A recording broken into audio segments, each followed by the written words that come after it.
तो hi guys, तो आज के जो सेशन हम लाने वाले हैं वो है पीरियडिक टेबल। तो जानते ही हैं पीरियडिक टेबल में होता है वर्ग संख्या। क्या होता है?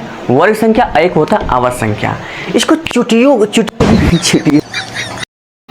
में कैसे हम पता करें कि वर्ग संख्या, किसी भी परमाणु का वर्ग संख्या और आवर्त संख्या कैसे निकालें, कि कैसे पता करें किस संख्या का है, किस आवर्त का है, तो हम बताने वाले हैं। तो है गाइस, आप लोग स्वागत है हमारे यूट्यूब चैनल E+S के पर।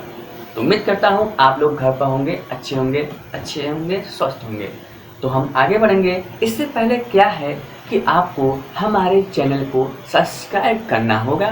तो प्लीज़ आप लोग सब्सक्राइब कीजिए, क्योंकि मैं इसी तरह हर वीडियो में लाता रहता हूँ।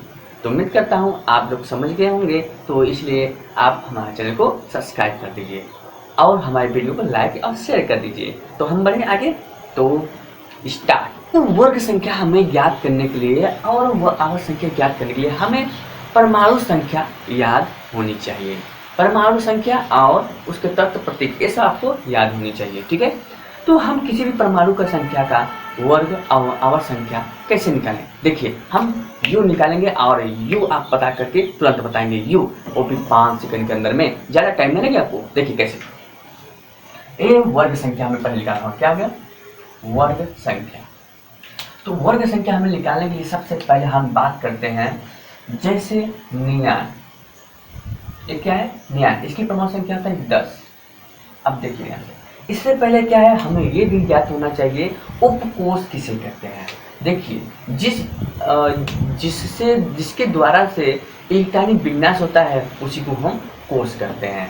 हालांकि इलेक्ट्रॉनिक विन्यास दो तरह से होता है। एक होता है आपका रदरफोर्ड के प्रमाण से, और एक तरफ से होता है, देखिए जैसे, तो एक होता है आपका कोष जैसे कि KLMN, ठीक है। इस तरह से आपका ये क्या है? कोष है। ये क्या है? कोष है। अब इस कोष में इलेक्ट्रॉन भरे जाते हैं, यानी इसमें कितने भरे जाते हैं? 2, इसमें 8, इसमें 8, इसमें 18, 2 8 8 18 32 तक से बढ़ता चलता है। तो इस कोष में इलेक्ट्रॉन भरे जाते हैं। तो पहले हमें ये ध्यान देना होगा कि नियान जो है इसका परमाणु संख्या 10 है। अब देखिए हम इसमें भरेंगे। देखिए नियान 10, तो पहले में KL, तो 2 8। देखिए ये लास्ट वाला, इसको कहते हैं बाह्य कोष। क्या कहते हैं? बाह्य कोष। ये रहा बाह्य कोष। एक बात ध्यान से हमारी नोट कर लीजिए, जिस इलेक्ट्रॉनिक विन्यास में बाह्य कोष में अगर इलेक्ट्रॉन पूरी तरह से भर जाए, तो ध्यान देना बाह्य कोष यही है, बाह्य कोष में पूरा भर चुका है, ठीक है। लास्ट वन में 8 इलेक्ट्रॉन, देखिए इसमें 8 इलेक्ट्रॉन है, इसलिए 8 इसमें भर चुके हैं, ठीक है। जब इलेक्ट्रॉन जब पूरा अगर हो जाता है तो उसकी वर्ग संख्या 0 होती है। क्या होती है? वर्ग संख्या 0 होती है। क्लियर? समझा गया? तो किसी भी बाह्य कोष में अगर इलेक्ट्रॉन भर जाता है तो उसका वर्ग संख्या 0 होती है। देखिए हमने तुरंत निकाल दिया। तो इससे पहले आपको ये पता होना चाहिए, फिर ये पता होना चाहिए, बाकी सब आपके सामने है, ठीक है। हम आगे बताते हैं। इसी प्रकार से एक और, अब जैसे कि हम ले लिया एल्युमिनियम। क्या है? एल्युमिनियम का अगर हम निकालें तो इसका कितना होता है परमाणु क्रमांक? 13। अब इसका हम निकालेंगे KLM, तो देखिए 2 8 3। अब देखिए ये 3 है ना, 3 आ गया। जिसके बाह्य कोष में 3 4 1 कुछ भी संख्या आ रही है, यानी वर्ग संख्या उतनी होगी। यानी जब 0 आ गया मतलब कि भर गया तो 0 हो गया। अगर नहीं भरा है, जो संख्या आएगा तो वही आपका वर्ग संख्या हो जाएगी। तो आपका वर्ग संख्या यानी किस वर्ग संख्या में है? देख लीजिए, इस वर्ग संख्या में 3 वर्ग में वर्ग संख्या कितना है? 3 है। बाह्य कोष वाले जितने जो भी आएगा वही आपका हो जाएगा क्या? वर्ग संख्या। अगर बाह्य कोष में अगर इलेक्ट्रॉन पूरे भर जाते हैं तो उसकी 0 आएगा, चाहे जो भी हो। इलेक्ट्रॉन अगर भर गया पूरी तरह से तो उसका, समझ में आ गया ना? ठीक, आगे हम बढ़ेंगे। अब तो आपको समझ में आ गया कि कौन सा किस वर्ग में आता है। तो पीरियोडिक टेबल में आप चेक कर लीजिएगा, पीरियोडिक टेबल यहाँ पे है, आप चेक कर लीजिए, ठीक है। अब आगे, अब हम बताएंगे आवर्त संख्या। अब आवर्त संख्या हम कैसे निकालेंगे?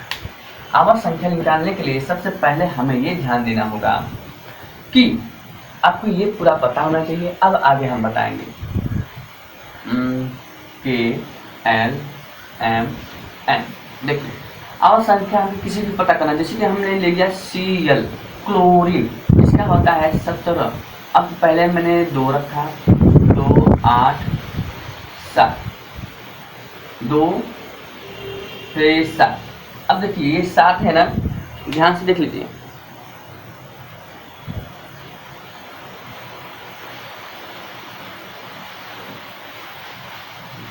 अब देखिए इसको ध्यान से देखिए, इसमें अनुबाह कोष में जैसे है, यानी कि मुख्य क्वांटम संख्या आप जानते हैं ना, इसका मुख्य आपको ये भी पता होना चाहिए, मुख्य क्वांटम संख्या, मुख्य क्वांटम संख्या क्या होती है? n होती है। मुख्य क्वांटम संख्या n है, तो ये इसी जो आपका कोष है इसे मुख्य क्वांटम संख्या भी कहते हैं। अब देखिए 1 2 3 4।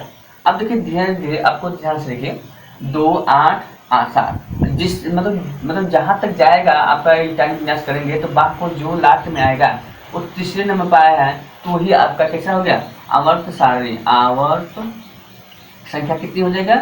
3 हो जाएगा। उम्मीद है कि आपको समझ में आ गया होगा कि आवर्त संख्या किस में है।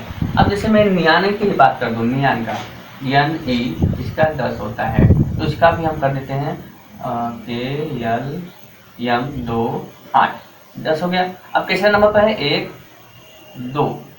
अब ये दूसरा नंबर पर है, यानी कि आवर्त संख्या किस में है? 2। अगर आपको यकीन नहीं होता तो पीरियोडिक टेबल में देख लीजिए, आप भी क्लिक करके। अगर ये वीडियो आपको पसंद आया तो लाइक करें, शेयर करें, जरूर करें। और अगर अच्छा वीडियो अगर लगा है तो कमेंट एक बार करके बता दीजिए कि सही है कि या गलत, क्या आपको आ गया कि नहीं, ये भी कमेंट करके लिखिए। तो मिलते हैं अगली वीडियो इस ट्विस्ट के साथ, आप लोग मजे लेते रहिए।